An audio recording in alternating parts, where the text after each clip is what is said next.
Fighter of the year, I feel like you got to give it to Jamal Hill. That's what I think. Jamal Hill? Shit. Let's redo it, sorry.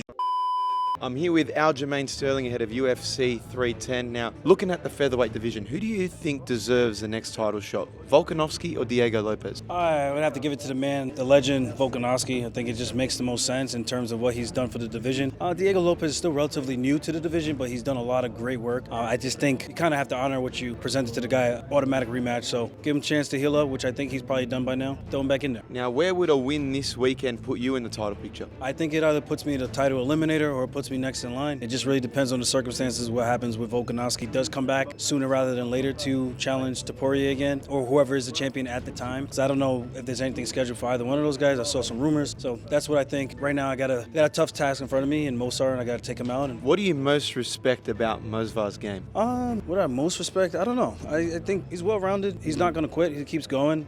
We've seen him get kneed in the head multiple times. Although I thought those were legal shots, it showed his toughness. Thankfully, it wasn't any shots that would end the fight. They just cut him, and he was able to push through and show that he's got that fight factor in him in Arnold Allen. What was your immediate reaction when you found out you were on the prelims? Do you think everything you've accomplished in this sport that you deserve to be on the main card? I mean, I would think so, but I mean, it is what it is. I get paid the same. I get to be done earlier, get to drink some Funk Harbor earlier with my friends and family that traveled all the way out here to watch me. I think we'll have more viewers at the end of the day. That is one of the things I have noticed, prelims versus the main card. When you're fighting in an arena like Vegas, at least I've seen, most people tend to come in when the main card starts. So that's the only bummer for me. I like the crowd. Either way, I'm going to be excited to fight, but it's just nice to get that extra roar there. Now you're on a stacked card here at UFC 310. I want to ask you about the card. Ian Gary versus Shavkat Rakhmonov. Who you got? I don't know. It's really a tough fight.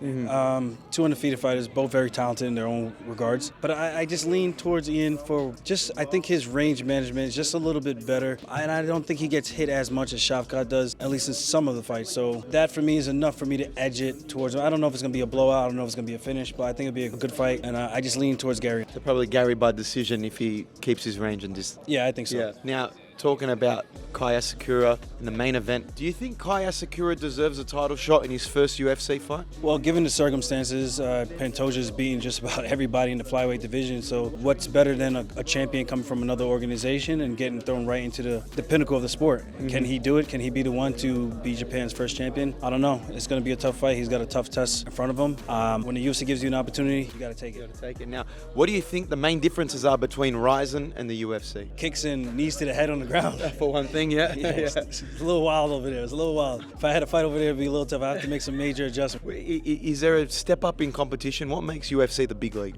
Step up in competition overall. I think there's just more depth division. They'll have a couple guys here and there in the weight classes that are stud in their own right. But I think overall, the UFC just has more depth. The production, just to name the notoriety, the UFC three-letter word is very valuable. It's the UFC 2024 awards. Who is your fighter of the year? Fighter of the year, I feel like you got to give it to Alex Pereira. Yeah, I just think he's just too reliable for the UFC and he's been called upon on every occasion. Yeah, for sure. Finishes, entertaining fights, steps up on shorter notice than people would normally like. And I think that has to factor in for something. And he just has that it factor. And who has had the knockout of the year? There were so many good ones. I'm stuck between Max versus Gaethje and Topuria versus Hollow. It's a tough one. No, I think that's been pretty popular. I mean, Max 300 was unbelievable in the circumstances he did it. But why do you lean more towards Ilya? Why did you like Ilya? Well, because he did it to Max. Yeah. So it's just like, they're both crazy. He did that to Gaethje and he does that to Max. It's just, the sport is crazy. You just never know what's going to happen. And final one, what's your prediction for your fight and what's your message to your fans? My prediction is